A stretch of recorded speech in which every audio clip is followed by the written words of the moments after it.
Welcome to Teaching Artist Podcast, a show dedicated to discussions of teaching art to kids, making art, and how those things overlap and feed each other. I'm Rebecca Potts, your host, a visual arts teaching artist.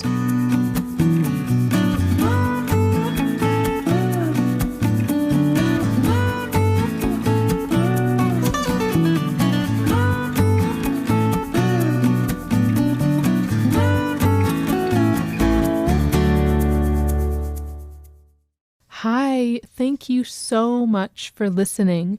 I'm excited about this episode because it is a conversation with my high school art teacher, Jeannie Siegler.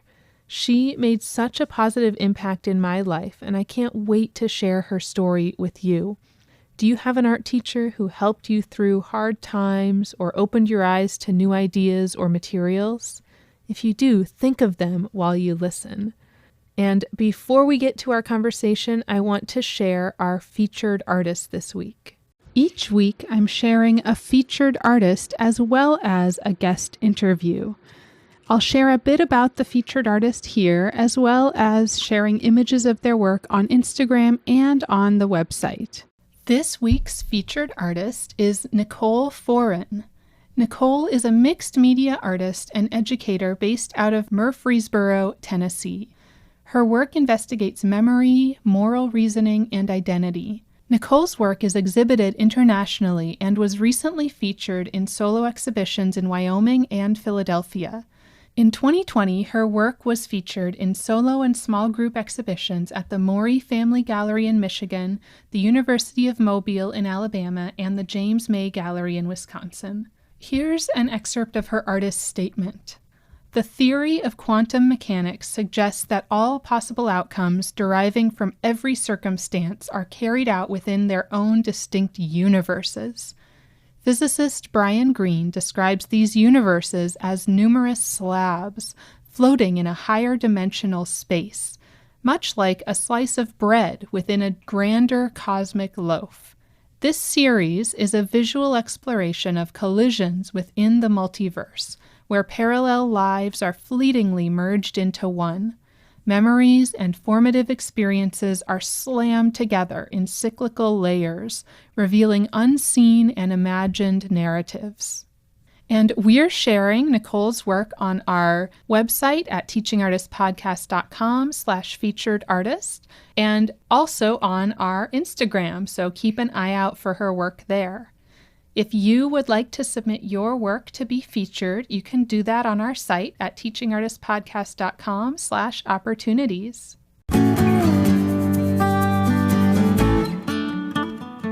So as I said, Jeannie Siegler was my high school art teacher.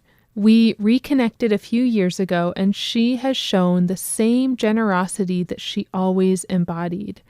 She was one of those teachers that made me want to teach, and now remains a mentor just so full of encouragement. I loved getting to know more about her background in this episode. Jeannie began her teaching career through the Peace Corps in Sierra Leone, then taught in Washington D.C. public schools, including Western High School, which later became Duke Ellington School of the Arts. She spent time teaching on the Rosebud Sioux reservation in South Dakota before settling just outside Missoula, Montana, where we first met as teacher and student. She spoke about her experience on the school support team for the state of Montana and how seeing the inner workings of many schools and districts, along with the political mechanics surrounding them, really helped her understand the complexity of the issues in education. Jeannie offered advice for teachers and shared her own challenges. We talked about setting up dark rooms in our basements, connections between science and art, and finding time for art making. I loved getting to chat with Jeannie and share her wisdom and spirit with you. Let's hear from Jeannie Siegler. I am talking with Jeannie Siegler, who was actually my high school art teacher. So I'm really excited to talk more. We've reconnected in the last few years, and it's just been wonderful. And I actually don't know a lot of your background. Would you want to kind of walk us through what is your background? How did you get into teaching art? Well, I actually, since seventh grade, my mother was a single parent. So we lived next door to Wake Forest University. And so she worked there, and I went to Meredith College in Raleigh, North Carolina, which had a very limited art program, but I did not transfer to the University of North Carolina because my main professor was from UNC. So that was a different experience. But I also had the K-12 certification at that time and have kept that up until just the last 2 years. So I started out my junior year. I connected with a professor at Wake Forest and was able to participate in the Crossroads Africa program during that summer. And so I was a participant along with our Gambian counterparts in West Africa, and went there to the Gambia for 3 months. So that kind of sparked my interest in being able to go on different programs. And of course, at that time, there weren't very many programs. The Crossroads Africa program was based in New York City. And this professor had quite a relationship with the person who was at that time the director and founder. So when I went to that and then came back to college there like the day before, after having contracted malaria, so I was just enthralled with doing that. So I joined the Peace Corps after that and became a Peace Corps teacher in Sierra Leone, West Africa. So that kind of launched my beginning teaching, even though I had done student teaching in all kinds of areas. And I think it was probably 3 different areas in my practice teaching. So that was in Raleigh, North Carolina. But in West Africa, I and another teacher were actually, out of our group, the only people who were sort of somewhat trained in teaching. And so when I got there, I ended up having to teach math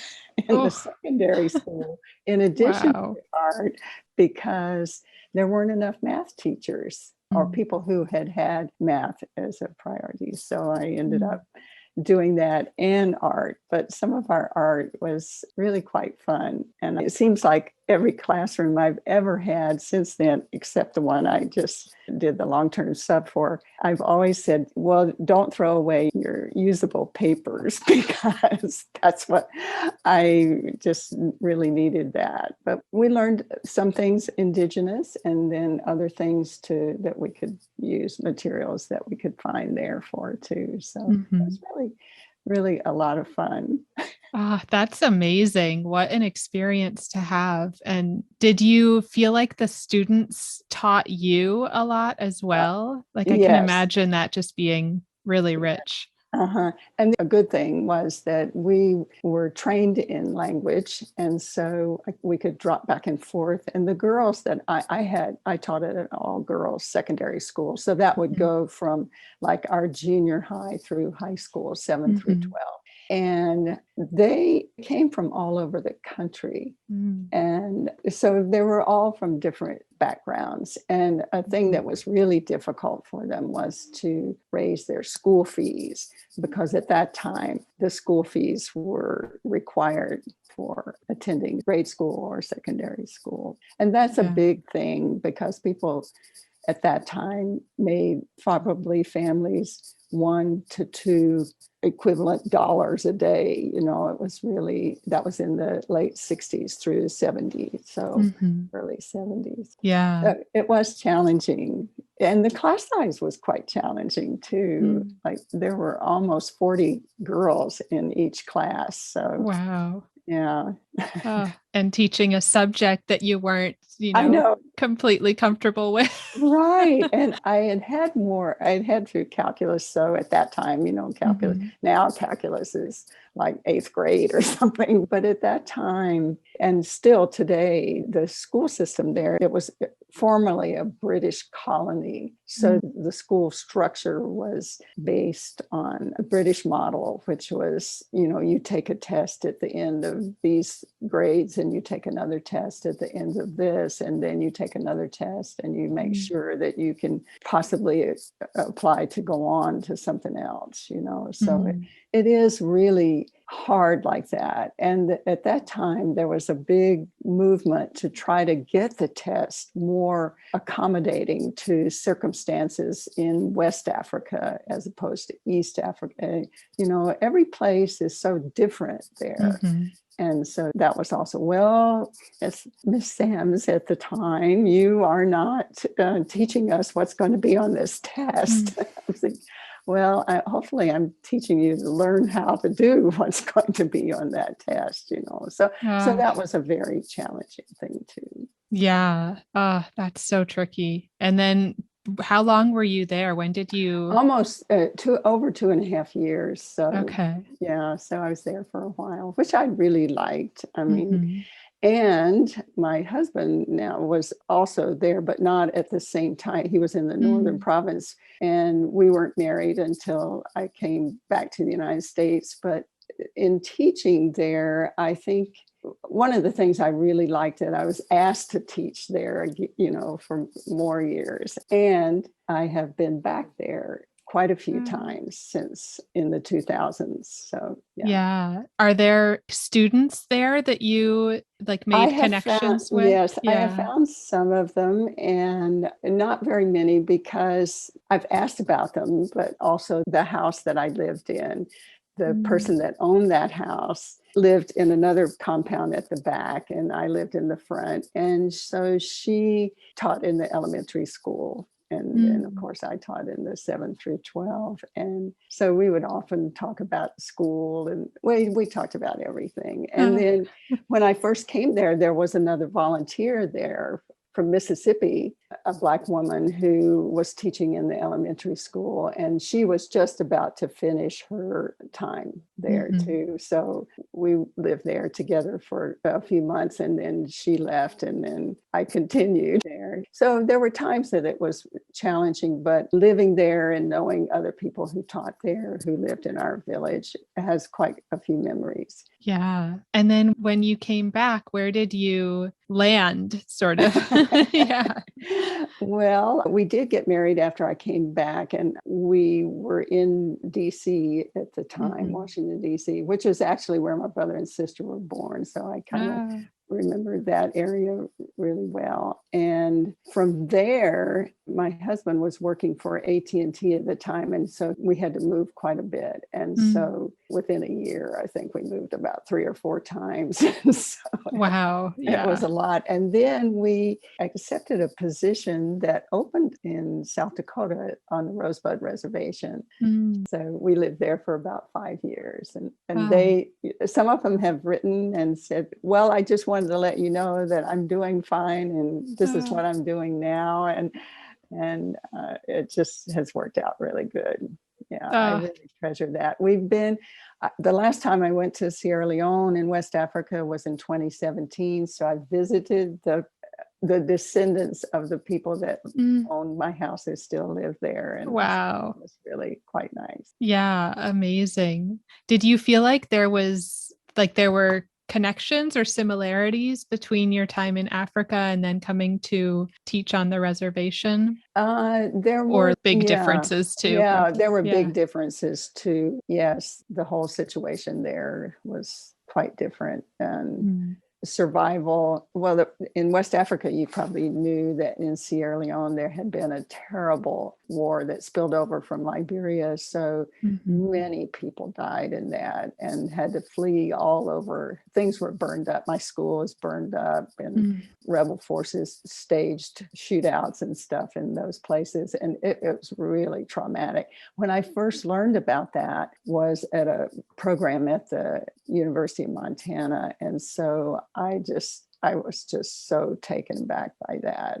And yeah, so it was quite emotional to go back to those places and find people who were alive but who weren't, and then ask about others and have Mm. them send word that. And I've been back there several times. The principal was so good now. Mm. Presently, he's not there anymore, but so I would just try to raise some money for supplies and things for them to use. So yeah. And I went back to the school. It's quite different in Rosebud now because they were trying to build a new school. It was the first year that Native Control School Board took over the school, and there were challenging issues, but definitely a camaraderie with the staff and an adjustment of things that you could learn and move forward with. And at that time too, especially, that was into the late 70s. So, and then we came here.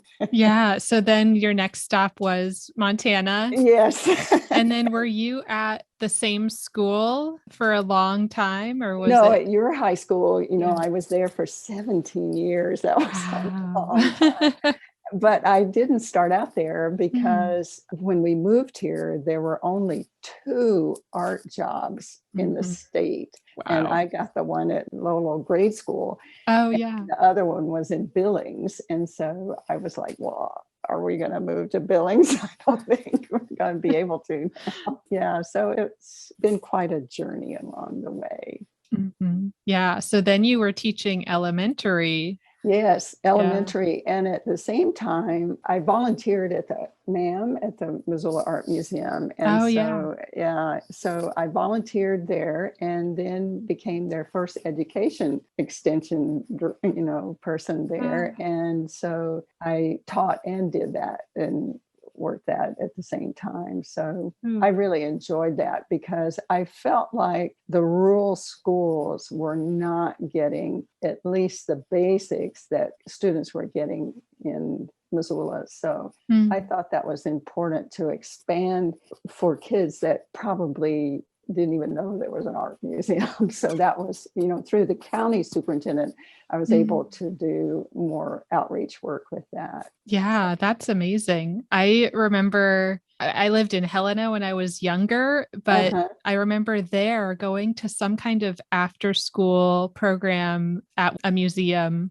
And Mm-hmm. I don't remember all the details of it. I was little, but just how much that made a difference, Yeah. having that connection outside of school to go in and see artwork and get taught by someone who wasn't the regular art teacher. Mm-hmm. I feel like that was really formative. Yes, it's Yeah. it's a good thing. And now it's so expanded their programs and inclusion of Indigenous art, contemporary art, all kinds of different things at the Missoula Art Museum. And also a wonderful thing is that through some private support, there has been what's called the Montana Art Mobile. Oh, So the cool. person, yeah, who took over the outreach education at the museum is now working at that, but they've had several different people doing it too, and have been able to take artwork to show to rural schools all over the state. And that Mm. has been a big help too. Plus, they've had for quite a few years the 5th grade art program where they immerse all the 5th grade classes in Missoula in whatever program is going on or exhibition is going on there at the museum. So Ooh. yeah, so Yeah. they're really immersed in a certain aspect all along. So Yeah, that's amazing. And when you were teaching and running programs at the museum, was that also around the time that you had young oh children? yes. How was Yes. like I'm Oh well, always curious. oh gosh, How was that? yes. How did And you it manage was it? also at the time that there was no childcare, period, Mm. not at all. And yes, it's very challenging. And I actually had to not do it for 1 year in between because I couldn't get one of them enrolled in a kindergarten. It was on the Uh, waiting list at a kindergarten in order to be able to travel to those things. So mm, yeah, oh, very, very challenging at the time. yeah. Oh, The yeah. childcare issue, and you see that that has come up now as an Mhm. important issue in this pandemic, because if childcare isn't addressed, and good childcare, not just somebody babysitting, you know. Yeah, it's huge. Yeah, we It see is how huge. much it's fallen on women to, Oh, absolutely. sacrifice our careers even more than like I feel like that's just Even sort of more a than normal thing, but during the pandemic, it's yes, yeah. well, I know it seems a very normal thing for me, Mm, you know, because it's just not, it was not addressed for many years. And you can see now that it really has not always been addressed. It's certainly mhm. in crisis times for sure. So, Yeah. yeah, Oh, yeah. I'm always curious because that's where I am now it is like is. trying Oh, to I hear can from those appreciate who are that. further down that Yeah. like it gets easier, right? Sometimes, and then In some sometimes, ways. yeah. And I think the other thing too, you're being, you know, you are able to kind of go forth with your own work too, as well, which Mhm. is really important. And I was always very limited for that daily. Mm. I mean, because there's just so many hours in the day. And as you probably remember in high school, I didn't want to be totally grumpy in the morning. So I would like, I have to go to bed by 9 or 10. Well, I don't remember you ever being grumpy Well, in class. yeah, but Oh. it was always a concern. I did for many years have my dark room, and I used to set it up, like especially in Rosebud, I set it up in my bathroom. And so that was, you know, so time consuming to be able to continue that after Mm. school. But I did. And I actually, because I lived in the neighborhood, some students would come over and do things at night too, and in my little bathroom. And I got some cameras and was able to have them use Mm. cameras and develop some kind of stories for myself. Yeah. So I I'm feel glad. like it's one of the beautiful things about teaching in more of a rural setting or, small town where you really get to know the kids and the whole families. And the idea of like a kid coming over to your house after school to do some art is not like that's normal. That's Yeah. totally, Uh-huh. I feel like here in the city that would be very strange. Like, Yes. you're Uh-huh. not going to her apartment. I know, like yes. And it does make a difference there Mhm. too. I didn't mention too that back in DC, I did apply for several jobs there, but it ended up I was always called to substitute at Western High School. Mm. And that has since been transformed into the Duke Ellington School of the Arts. Oh. And those students, they used to send things because you end up going there almost every day. And they used to send books that they started making using photography in their neighborhoods and telling Mm. stories in the neighborhoods. And that was in the early 70s. So it was really a positive thing, I think. And of course, at that school now, have many students in dance and literature and visual arts have gone on to do lots of things there. That's amazing to have been connected there, to have been part Uh-huh. of the Yeah, early, that was early really days. your early days with that. Yeah. When you talked about having the dark room in your bathroom, one of my biggest memories in high school was that you loaned me your enlarger Yes. and kind of helped walked me through that. And I set up a dark room in Oh, my basement bathroom. good. That's right. Yes. Yeah, which was Yeah. like I had come back from, I did a summer photography program, I think in between junior and senior years of high school, and came back and was like, I can't do this now. Like, I want a dark room. And you just like the response for that, I don't know, for that response to be, oh, you want to do this? I have some equipment and let me help you with it Uh-huh. was just incredible. I feel like there's not that many teachers that would go to that length to make something I happen for a think student. it seems to be a normal thing to do, I would say, Oh. because anything that opens up some curiosity and some Mhm. interest in other things. And at that time, the technology for it was pretty, you did black and white. And then if you wanted to eventually expand into color, and now digitally, some of it I've kept up and some of it I have not. I updated my cameras a few years ago, but then I don't always use them as much as I should. It takes big blocks of time. Yeah. as you can Yeah. relate to, just huge amounts of time. And now, of course, during the pandemic, traveling around is not always safe out here. Yeah. And so you were taking photos, which you were traveling to do that a little bit. I Yeah. did. And I also, when I set up that dark room, though, in DC, I did it as well, and then Ah. moved it on out to there. But I would just do ordinary things. And we had to move. We were only there for a few months, but I was also pregnant at the time. And I took night classes in photography at the Atlanta School of Mm. Art and screen printing. So that Ah. was really interesting to me. So I didn't live so far I could bike to it. Yeah, And work amazing. on it at night. Ah. Of course, then once there's one born, you don't have that much at night. You can only stay up so late. I mean, you're kind of up a lot at night anyway. Right. Oh, yeah. And then I know you also did ceramics a bit. Yes, Yeah. some of that I connected with the museum too, but more of the hand-built ceramics, and just Mm. that I could actually really do a little better with it. And I think I can probably still throw some pots, but I tried to help a few people who bought the material, and I did not have a wheel or anything at home. Mhm. So yeah, I think it's still really, and it's cathartic, just molding Yeah. the clay, sort of like you do with your, just the textile feel of that Yeah. is really quite good. Yeah. Yeah. That like mushing the clay in your Just a hands. really, yeah, getting it working good. Yeah. And Mhm. I happened to notice last night too that when I was bringing up my little papers of questions and things, that there was a picture of all of us at Archie Bray. Do you remember that? Ah, yeah. Yes, and Archie Bray is to me, it's always been kind of an inspiring place Mhm. because there's sculptures there, there's resident artists there. And an interesting thing, when I left your high school there in 2005, I applied and was accepted at the school support teams for the state. So Mm. for the next 7 years, I did that, traveling around with different teams in the state of Montana to different schools, that some of them were the Rainbow Promise School funding art programs in other places.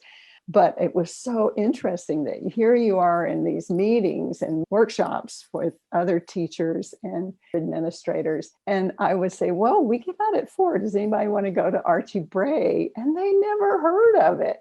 And Ah, I was just floored. I said, well, that's too bad. You should come. And so some of them did. And it's just such an interesting and inspiring kind of place, too. And here in Missoula now, the Clay Studio mm. is like that as well. And I've seen some other former students who have done tremendous work now Yeah. pursuing clay and 3D and all kinds of different things. So It must be incredible to see students come up like this and just where they go. it is. I think Yeah. it's great, though. I think it's really great. And I'm sure there's many more that I haven't seen too. But yeah. Oh, amazing. I love those connections.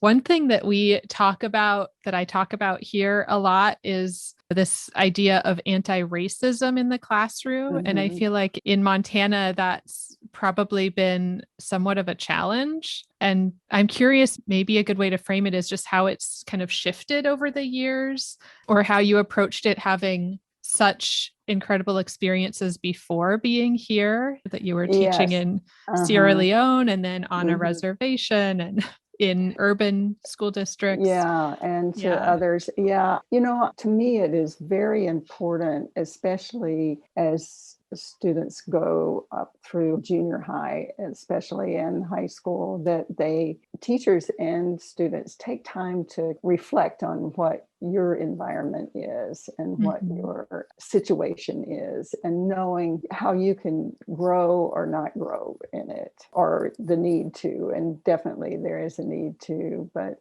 yeah, I think it depends too on how the administration of your school reflects things like that, I Mhm. think. And I think it's very important for all teachers, but also really for art teachers to have a comfortable setting where you can express things that are coming up socially or politically, or that you can be honest.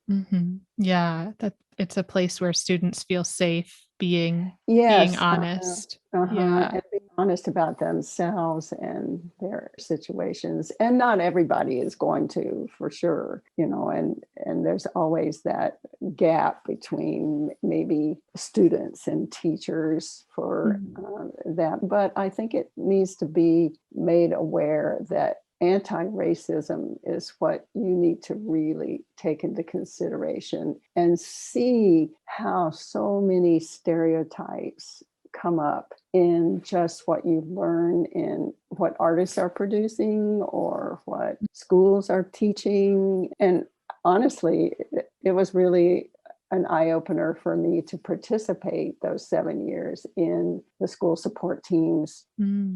to different schools with different team. You were part of a different team each time. And so there was often things that you could see were systemic there, and many things that were good, but many things that need to be definitely addressed. And that's an interesting thing too, how even in a place, people that maybe aren't from Montana or one of these states that's looked Hmm. at as this sort of flyover state, red state, Exactly. may not know Yes. that there's so much diversity within the state. Like Missoula Mhm. is this little like blue dot in that red Uh-huh. state, and Right. it's a university town. So Uh-huh. although it may feel more conservative than say Los Angeles, where I am now, it's Yes. still there's a spectrum of where these things fall. And Hmm. yeah, it's interesting to Definitely. see the difference in the rural parts of the state. Right. And even in the high school where you attended, we Mm-hmm. had some Native students, and those students often talked about how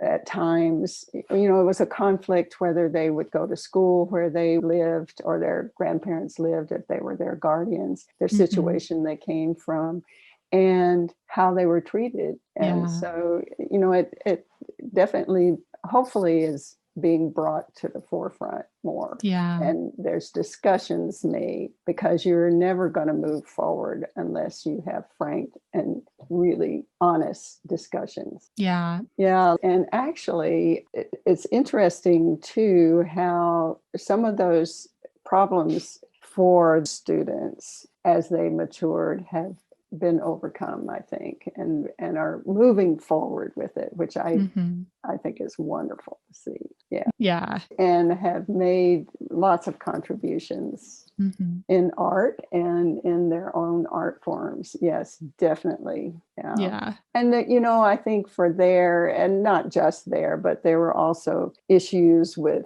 what looked right or what didn't, Mm. or what was said right. And it just, hopefully they can move forward with that. I did attend where some high school students before the pandemic had a march on climate change. So I was Yes. really glad to see some of that, And then also this past year, quite a few who participated at the courthouse during the Black Lives Mm. Matter. So I think it's to the forefront. Now it's important Mm-hmm. for all of us to speak up and make Mm-hmm. sure that inclusiveness is in all aspects as a part of the program. Earlier, we were talking a little bit about equity issues and Mhm. how I feel like almost flipping things that some of the rural communities can be very sort of closed off, but then also looking at like the equity issues that exist there where they, you were saying don't have access to internet, there's Right. major income gaps and yeah, Big it's gaps, just and also not enough money in towns, where they could mhm, even have a center for mhm, Wi-Fi or anything. So, yeah, and the dying towns, people leaving mhm. and not coming back. And some do. There have been more now that have returned during the pandemic, but hopefully it'll be a move forward, because moving backwards is not a good idea. Yeah.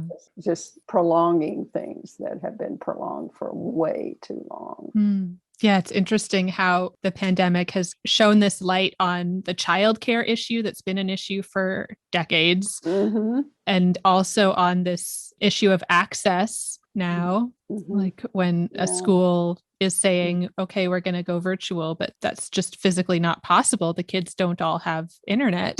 Right. Yeah. I think that was probably for the school down here that my two sons went to was a factor in there trying to figure out a way that they could come here. It didn't have to. Some of my neighbors still continue to use remote learning, but at least the majority were. And I think it's helped them a lot, because another thing in the school support teams was, as team members, we interviewed almost everyone, students, staff members, bus drivers, superintendents, all these things. We interviewed all of them and put it in a form that placed the information as we found out about. And it hopefully helped people to talk about those things within their school environment. And there were definitely, it just exposed many inequalities and big gaps.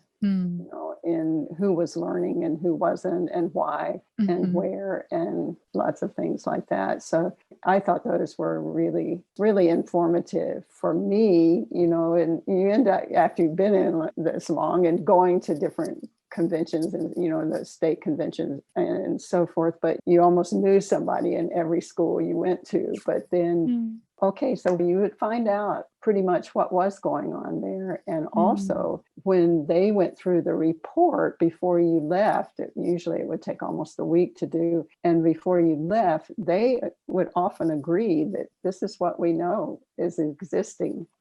So now how are we going to? Yeah, it's maybe one of those situations where they need an outside, they know what the problem is, but they needed someone from the outside to also say, yes, that's a problem. Right. What are we going to do?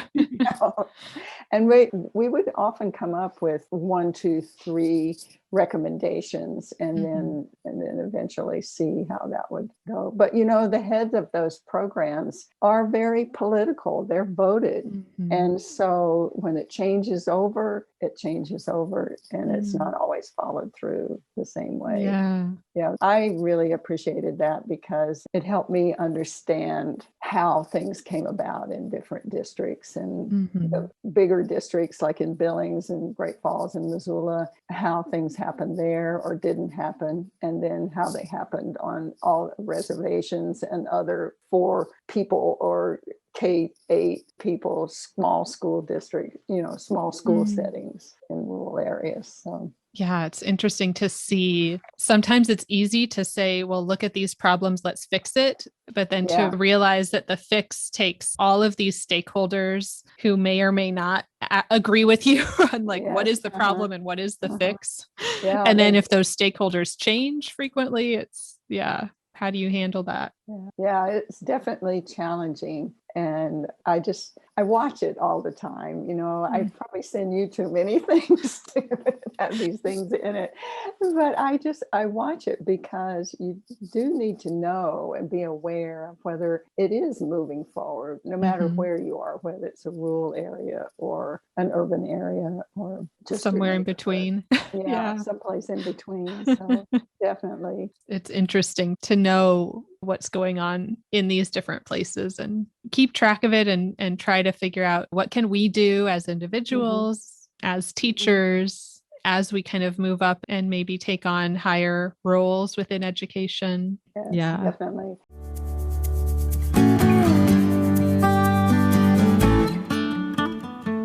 I so appreciate your written reviews.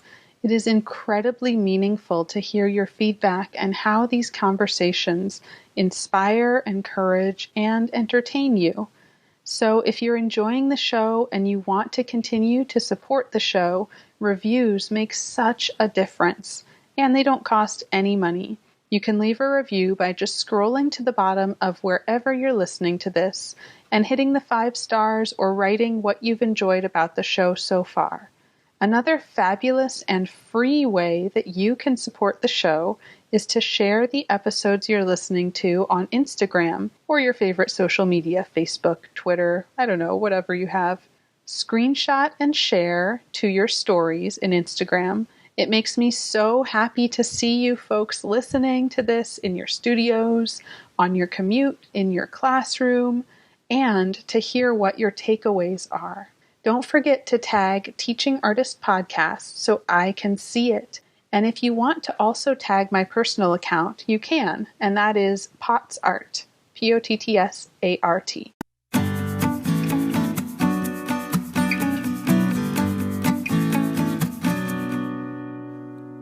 So after I signed up to continue substituting, because it was always hard for me to ever get a substitute at the high school who knew something, or at least care of the materials, because we didn't have so many materials then. Right. Still, you have to advocate for your materials even today in schools. And when I was there, I thought that if you're able to continue with some of that, just keep up with some of it. So I signed up as a substitute, and only unless they were really short, substituted in the K-8, and at that time junior high, which was my favorite area of the middle school. I always liked that too. I was kind of hoping to leave the high school and go to a middle school someplace, because I did. Even in D.C., I went to the middle school that I would have attended if my parents had stayed there. Oh, amazing. So that was, and it was like many more kids there than it used to be. But still, I thought that that was an important thing to try to continue with some of that. But then I branched out a little bit and volunteered at the Crown of the Continent Research Center up in Glacier. So also at the same time, I would go up there during the May through October months. And beautiful. Yeah, so that was kind of a different thing, which I've always been interested in personally, is the connection to science and art. So, and have tried to keep up with a little bit of that now and then.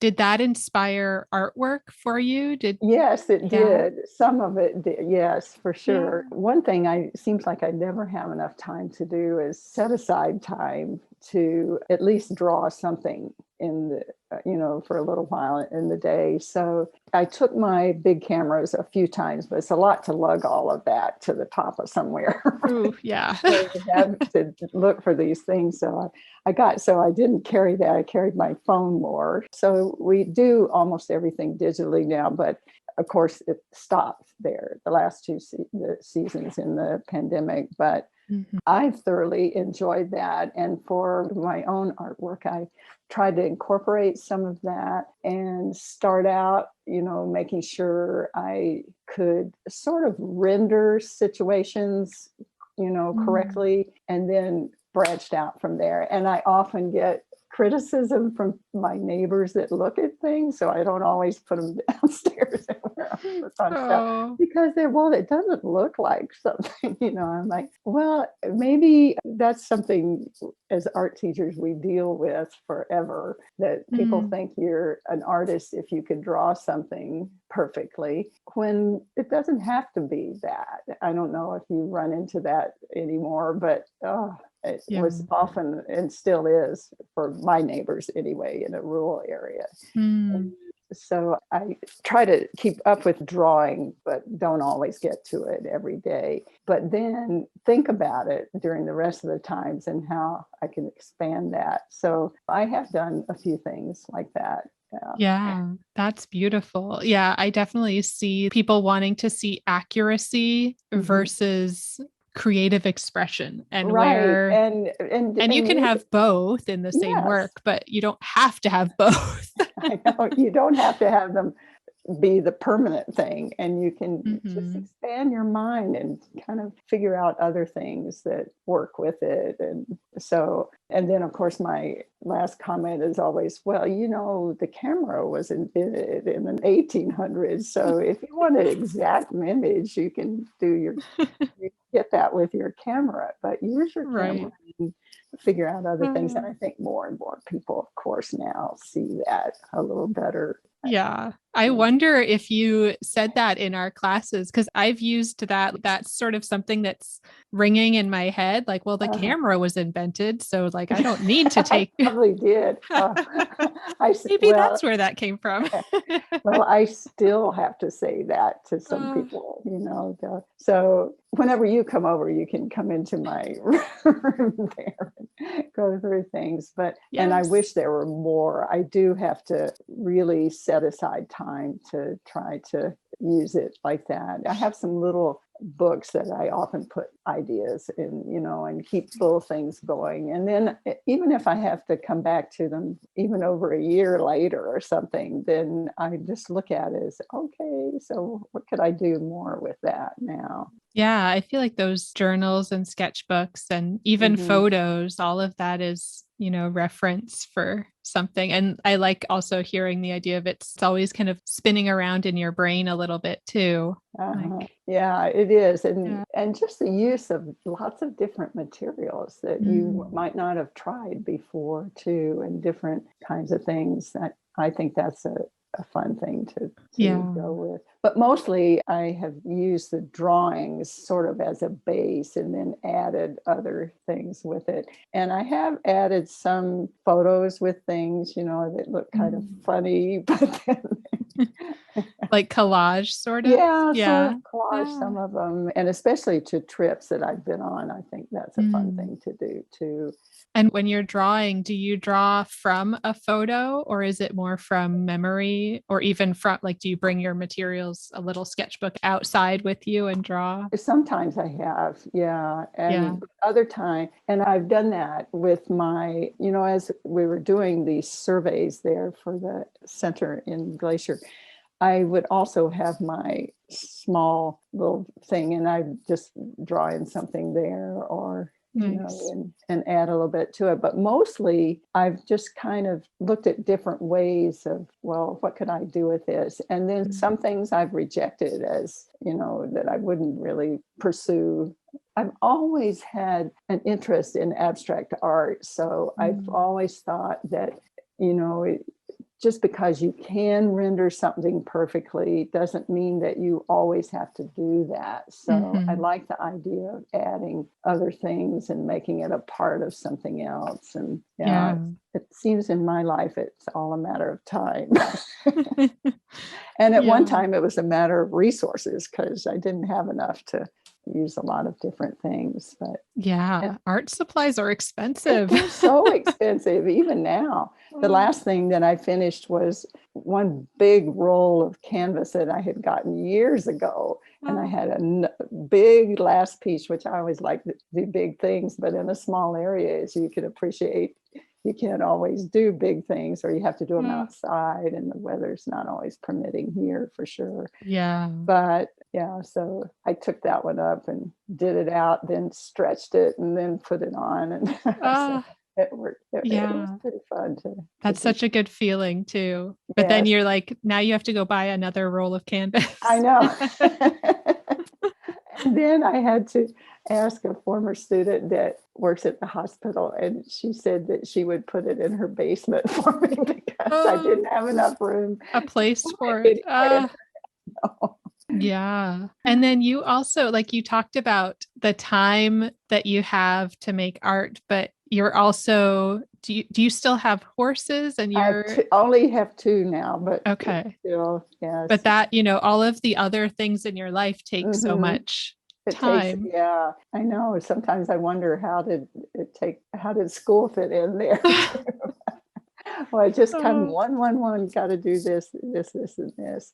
But you also, like, remember when we first met up there in Los Angeles, that you had all your plans out, and I was like, oh, that is so worthwhile, because if you don't have kind of a structure and a plan, you'll be more and more frustrated that you don't move forward, I think. And I still struggle with that, making sure I've got some, okay, I want to try this, let's do that, and the time, because we also have a big garden too, and we always Mhm. have, although before I started teaching, I had to take things to the farmer's market. Now I've finally shrunk down to not so much.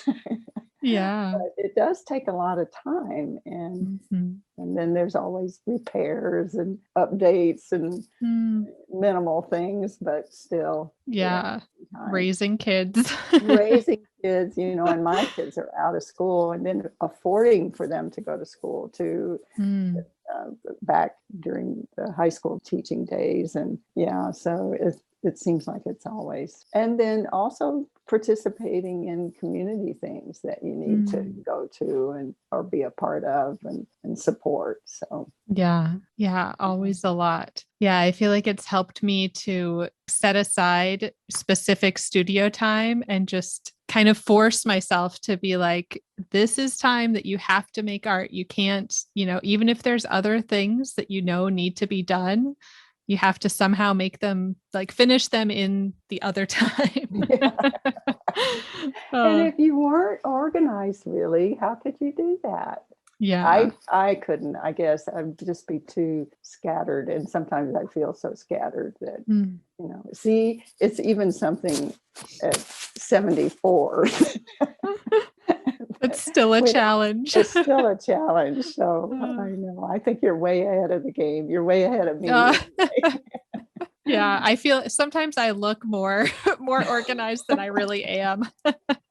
I totally rely on a calendar. And Yeah. sometimes I'll schedule in just for myself, like it's a little calendar event that will pop up on my phone and be like, now is studio time. Like, Oh, get to good. it. Yes, yes. Oh gosh, I know I even had one pop up on my phone, but okay, it's been quite a while since you've done your language lessons. Yes. So hopefully, anyway, I know it's something you struggle with all the time, but Mm. moving forward is the best. Keeping aware of all kinds of things that are going on, I think. Mhm. And would you have any sort of tips or advice that you'd want to share with young teachers that are kind of starting out or yeah. Yeah. In my long-term sub there, I thought there were lots of younger teachers coming in that were so much better prepared for how to deal with their kids in Mm. school and figuring out that put some of their ideas first, and it's different in a lot of the subject areas that you have to cover a certain amount of things in order to Mhm. know how to do other things. But it's also true in art and I think it's important to realize that every student is different, Mhm. and meet them where they are and try to work from there. I know we Yeah. didn't always do that in Art 1, but we learned how to do things. And then if you wanted to progress with that, then, and even there, you could have a lot of leeway in what to Mhm. do. I just think it's, like you said, particularly for art, it's a safe space for a lot of Mhm. kids. And it can be a very welcoming environment for them, and Mhm. one that they are, which I think they should be in any class, but they and take them where they are, but also don't be judging them. Mm. They all come from different backgrounds. You don't know what that is unless you're around them all the time. And Mm. so I think you need to take some of that into consideration. In fact, a lot of it myself, I think, would help. Yeah. Yeah. And of Yeah. course, patience. Mhm. I was telling my husband last night, sometimes I feel like my patience was used up.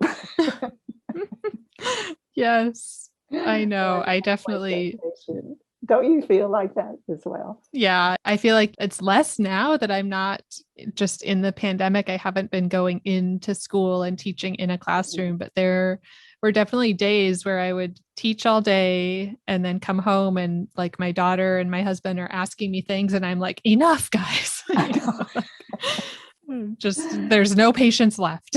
Yeah, it's true though. You have to a little bit. It would take me about to go to Missoula or even like to Lolo and other places. It would take me a half hour to 40 minutes to get there. So Mm. the coming back was probably better as far as switching gears and then having to roll in, with all the other home responsibilities too.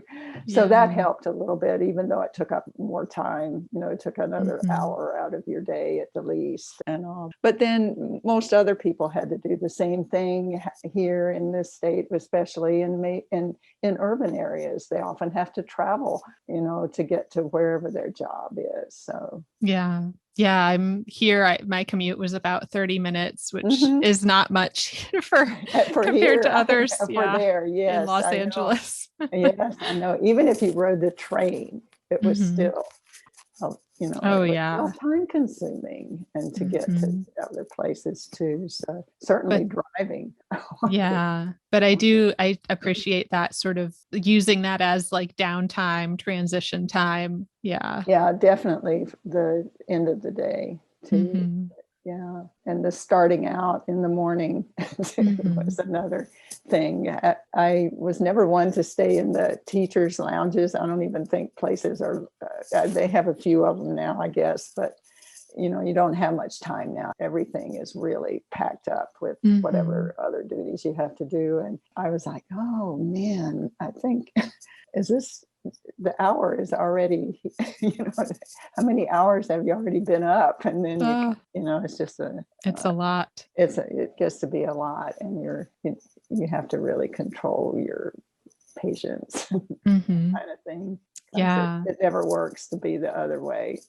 Something came up just in my head when you were talking about the art room being sort of a safe place and a welcoming place. And I feel like a lot of times we talk about and think about that as a safe place for students who maybe struggle in other areas. And I've seen that time and again, where I have the most amazing students that then their classroom teacher tells me like, oh, like their behavior is horrible. And, all these things. That happened at your high school too.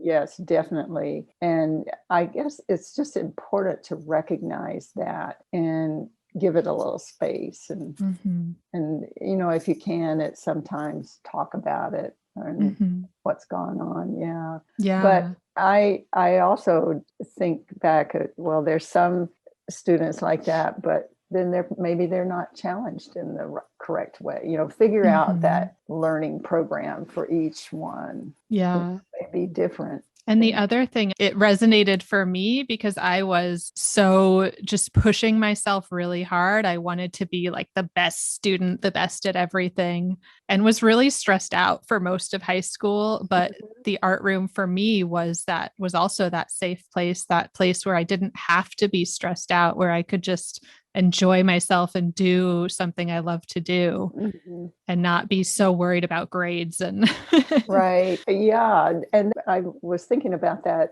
before we started too, about how each student can kind of evaluate their own artwork. We did that some back then, but it can become what students and other teachers think is so subjective as to how, well, you didn't like my artwork, or something, but it does have to do with how you use your time, and have you thought about what were you trying to learn about, or what skill were you trying to, and I think those things are important to think about there too, because I may not like certain artworks, and doesn't mean that shouldn't be something that enters into a pressure for grades and that kind of thing. Right. It often can be in other classes too. But I think even that has been revealed in this kind of learning situation, that I just admire teachers that are in, and think that they, are trying, a lot of them are trying to really pursue some of those fundamentals of learning that can help each person and each student. Yeah, like you said, meeting students where they are, and this idea of sort of self-reflection, helping students move forward, starting wherever they are starting, and then if they're moving forward or not. Yeah, because it's not about the product that you produce. Some obviously people who are so-called artists have produced products that are soaring in amount now, but or not.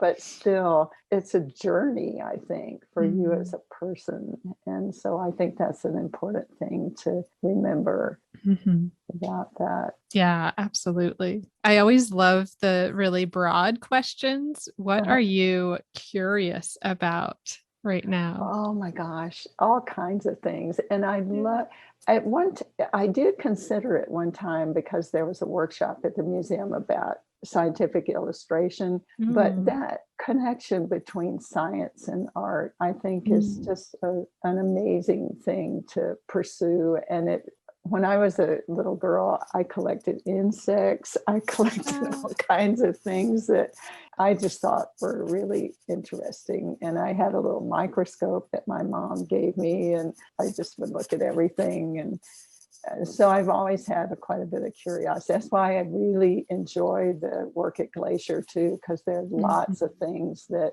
I've learned there that unless you are exposed to them in a different way, you don't really know about. So I think that there's just a lot of things. I've always been fascinated by the ocean, and my mom, we never had, she would take us in the car and we'd rent some place that belonged to Wake Forest, and we would stay there for a week, and you could just go miles and miles on the ocean and explore, find things. And so I guess I don't mind going by myself to things and just exploring what's going on, or just kind of bushwhacking learning. Yeah. Oh, beautiful. I feel like we need to have another call and just talk more about Glacier and science and connections between. Yeah, it is interesting. It's just really, really fascinating. And there, we have so many places here that are like that. And I just, then on the other hand, you have to belong to your community groups that keep them that way. And, so that other people can explore with them too. It's just really important. But yeah, so we used to go there and I would just spend hours, it's the ocean. And my son that lived in Australia, just moved back from Australia, we went to the Great Barrier Reef, and I just, oh my gosh, it was just so amazing. So yeah. Do you go scuba diving or snorkeling there? Yes, I went snorkeling, and we went out on a boat, and to me it was just fascinating. We went to Queensland, and that was in 2014. And when I came back, I used to be a preliminary judge at the Wildlife Film Festival. And when it was first started, and then there were some films that came up that had lots to do with climate change and the injustice of climate change on certain areas in the world, and certainly the species, and then the connection of everything. So I was just re-sparked with that. Yeah. Because it is, it's so important for everyone. But yeah. Yeah. And I feel like sometimes it takes seeing those places and really like being immersed in it to realize for some people the importance of it. No, and it's unfortunately in recent years, it's just been made such a political issue that you just, people that are outdoors, they can see what's happening, and people who are growing our food and that kind of thing, you can see what's going on. So just do what you can to make that awareness forefront. But yeah, it was really amazing to see some of those things, and then see how people are pursuing them in film and in literature and in dance, in their artwork as well. Yeah, I don't know if I've talked about this or if we've talked about it at all, but I, for a few years, was managing the art section of this website called Climate Change Education. So connected with a bunch of artists doing work around climate change there. That was when I was in grad school. I was doing work thinking about Glacier and just this idea that these glaciers that I walked on and saw as a kid might not be there for my kid to do the same. Exactly. Yes. Yeah. It is. It's a reality, and there are reasons for it too. And yeah, definitely. Yeah. So I love this science and art connection, climate change and art connection. Mm-hmm. Also was, and And justice justice. connected to that. Mm-hmm. Yeah. The idea of having this Green New Deal, that responding to climate change doesn't have to have a negative economic impact. It can actually Exactly. help people Mm-hmm. And help economically lots as of well. people Yeah. economically, physically, health-wise, Mhm. all the way. Yeah. Yeah. So keep at it. Yes. All of us I keep know. at it. Right. Oh, yes. So beautiful. And I was going to say, I was lucky enough I studied abroad in Australia. So I don't I know yes, if we I talked about that either. didn't talk about that. I saw that and that you had been in Tasmania. Which Yeah. was beautiful. But I did get a chance while I was there to travel up to the mainland and see the Great Barrier Reef. And Oh, good. it was Yeah. like almost 20 years ago now. Yeah, I can't I believe that. know. Isn't that amazing? I Mm. know. How did that happen? Oh, yeah. Oh gosh, yeah.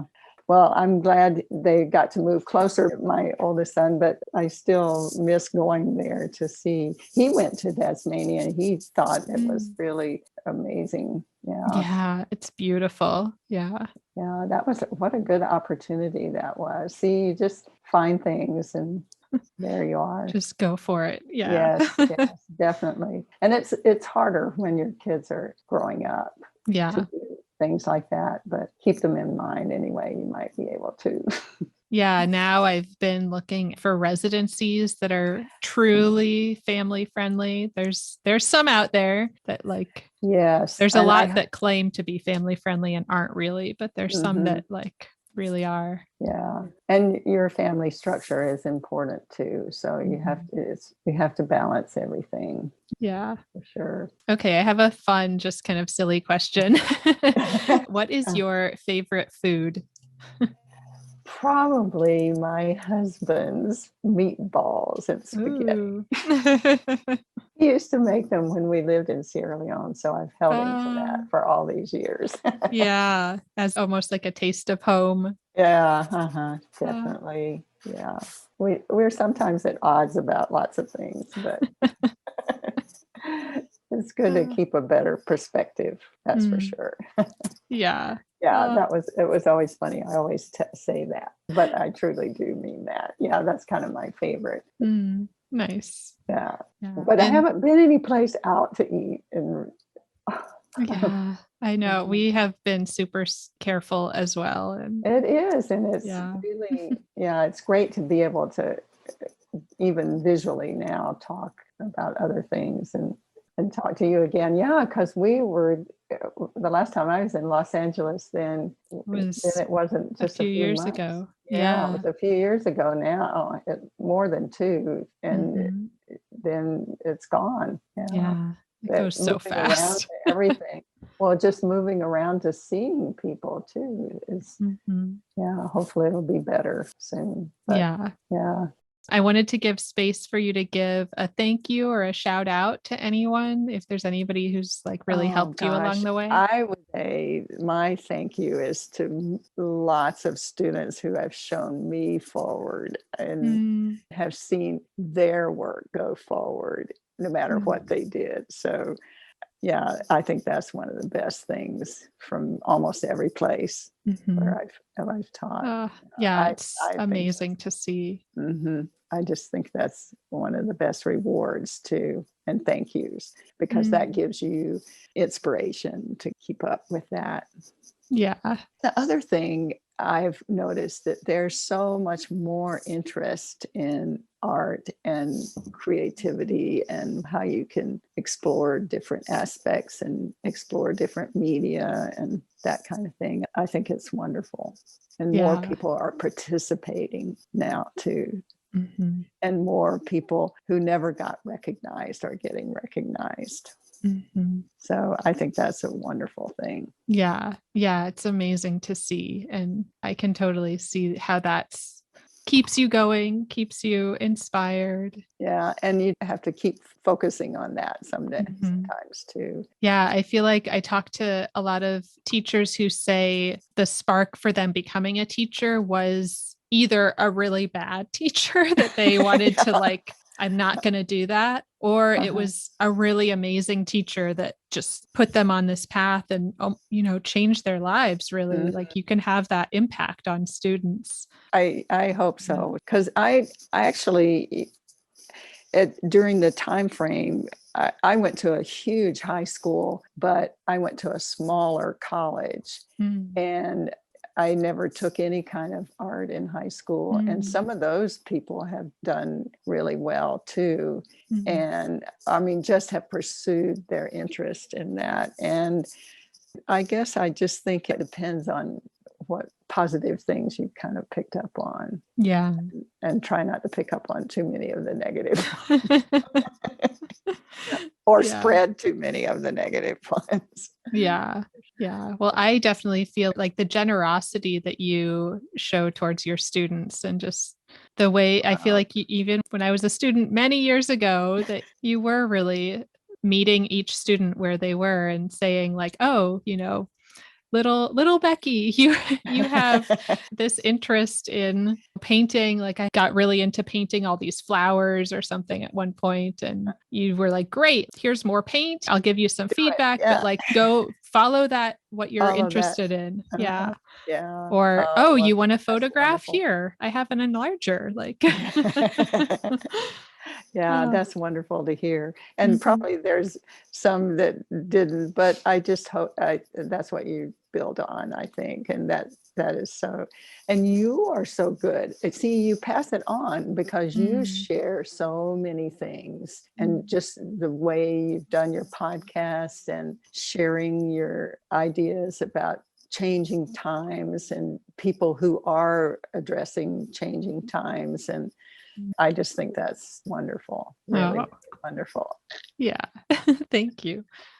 And then the last sort of thing is, where can people connect with you? How can, if listeners want to connect, how can they reach you? Well, my email's there, but I was supposed to be getting a new setup for my birthday, and I haven't been able to get that done. It took me so long to even load that Lightroom section here on my computer because, gosh, but so I kind of put that aside. So hopefully I'll have something better. I can, aside from emails, the emails is probably the best, and texting now.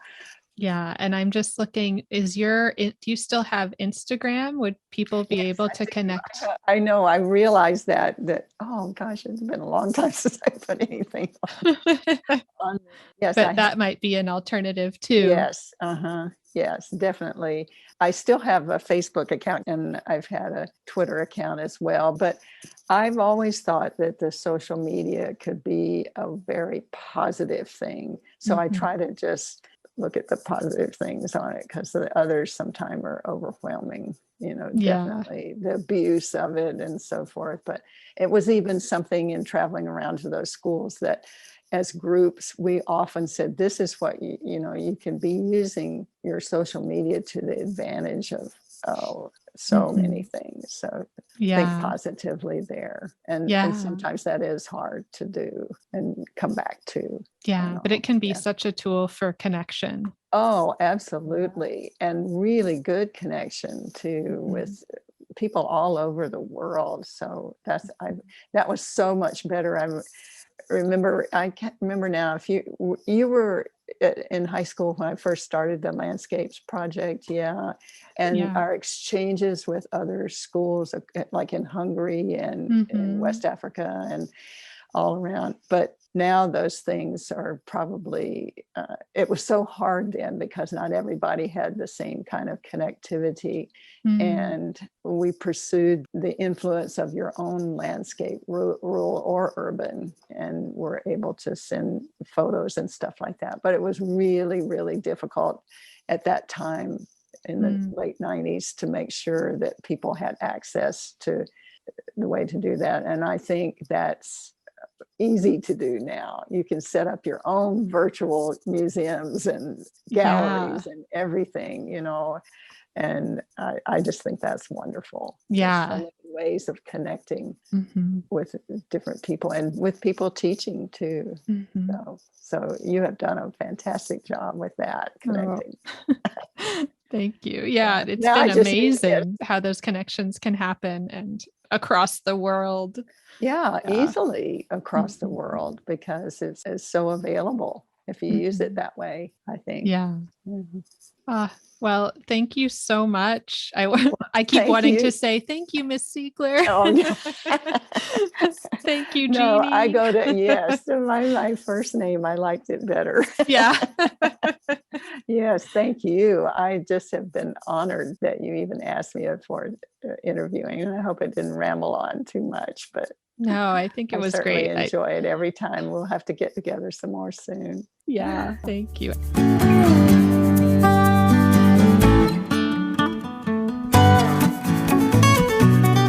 Thank you so much for listening. As always, you can reach me at Teaching Artist Podcast on Instagram or teachingartistpodcast@gmail.com. Who do you want to hear from? Please share your recommendations of teaching artists. And if you loved this episode, please subscribe, leave a review wherever you listen to podcasts, and follow me. It really makes a big difference. Thank you.